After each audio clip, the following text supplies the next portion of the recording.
Hey folks, welcome back to the farm.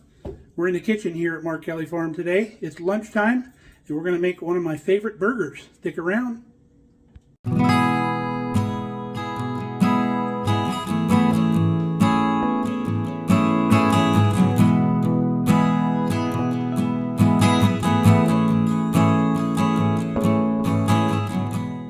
One of my absolute favorite burgers is called a Rodeo Burger.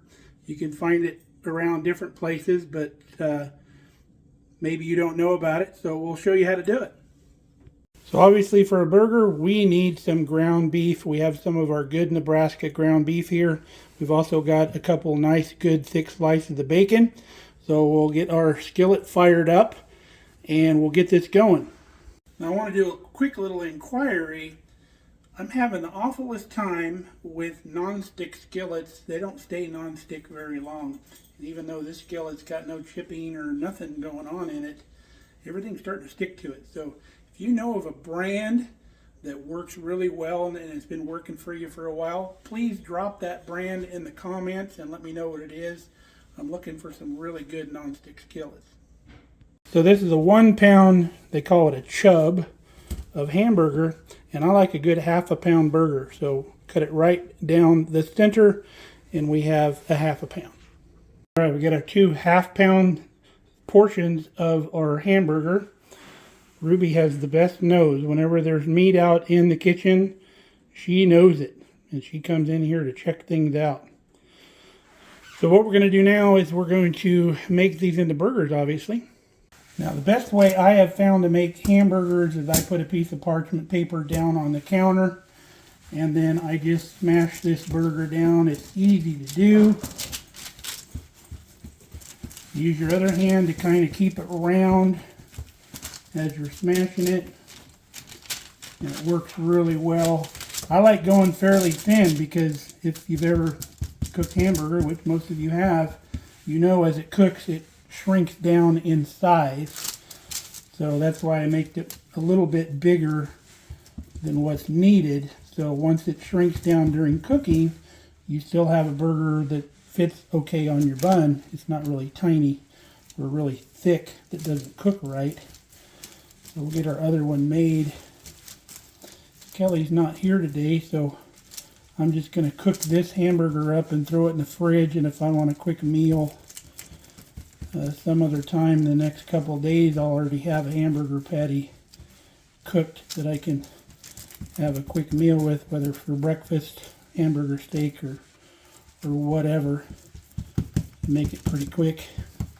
So we've got our 2 hamburger patties. We're going to heat up our skillet and we'll get this thing going. Our pan has heated up, so let me show you how to do these burgers. Just grab your parchment. You can flip that burger right into your hand like that. Throw it right in the skillet. Very easy to do. So now we're going to get our bacon going in here. I've got 2 slices of bacon I've cut in half to where it's a lot easier to cook. It's not so long it's overlapping the pan. So we'll throw these in here right next to our burger. So a little tip on cooking the perfect hamburger. Once you get it in the pan, you don't want to be smashing it with a spatula. There's people that make smash burgers, but the only time they smash it is right when they throw that ball of meat in the pan. They'll smash it down to create the burger. But after that, no smashing. What you're doing is you're cooking or smashing all of the juice out of your burger. Big no-no. So we're going to cook this burger until we start seeing blood coming up to the top of the hamburger. We're going to put a little seasoning on here right now, give it a little flavor. Sometimes I will put the seasoning right in the hamburger, but I didn't want to go to that trouble today. So we'll let this cook and I'll show you what it looks like when it's time to flip it. Alright, so you can see the red juices are coming up through the top of the burger. So it's time to flip. So let's see if this pan's going to let go of our burger. Oh, it's going to be a two-hander.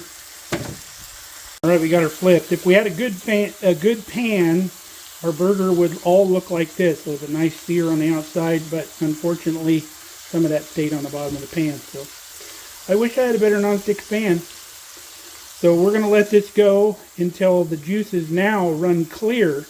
Once you start getting clear juice coming to the top of the burger, it's done and needs to come out.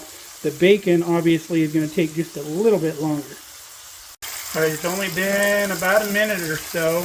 The juices will start to come out red and then they will turn clear. So if you look at this when I press on it, see how it's still a little red?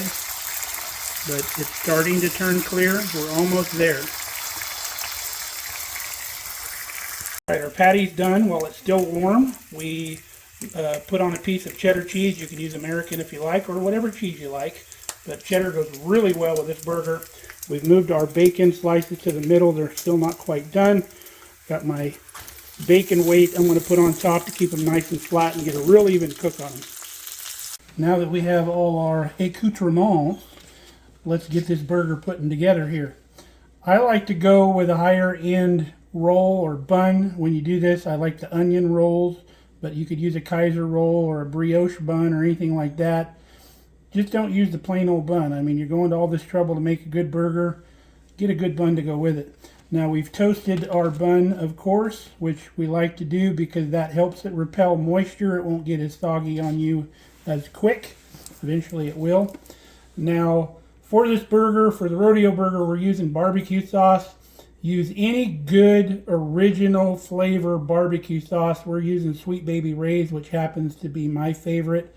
But I'll tell you what, the Kraft original recipe barbecue sauce really knocks it out of the park too for this burger. It's got that traditional barbecue sauce flavor that you really want with this burger. If you get too crazy with the barbecue sauce, it really detracts from it, in my opinion. But use whatever your favorite barbecue sauce is. We're going to put about a tablespoon on each bun to give it plenty. And I'll kind of leave it in the middle like that because it will squish out on its own. So on the bottom bun, which is this one here, we're going to go ahead and put our bacon, which normally you would think the bacon would go on top, but it's a little harder to hold things together when you put the bacon on top. So we've got that. Now we're going to go with our beautifully cooked burger. You can see that it's still a good size on the bun. We could actually go a little bit bigger on the bun if we wanted to. Now the thing that really sets it off is I get these French fried onions that like people normally put on like green bean casserole for Thanksgiving. You get some of these French fried onions and put here on the top of your burger. If you've got onion rings, obviously you would use those. Like in a restaurant, if you order a Rodeo Burger, that's what you're going to get is onion rings. And I would put a couple of onion rings on there if you had them. And then that's it, folks. And get your top bun, put it on there, and man, do you have a burger right there. Doesn't that look fantastic? It's going to taste even better. Alright folks, that is the Rodeo Burger. I don't have to do a taste test for you because I already know this tastes phenomenal. I've had a lot of them. But I hope you try it. Fantastic burger. Pairs really well with onion rings if you've making onion rings. And we haven't done that video yet, but I promise you we're going to make you the world's greatest onion rings here pretty soon on this channel. So stay tuned for that. Till next time, stay safe, stay healthy. We love you guys. Come back and see us on Markelly Farm. Content's always free.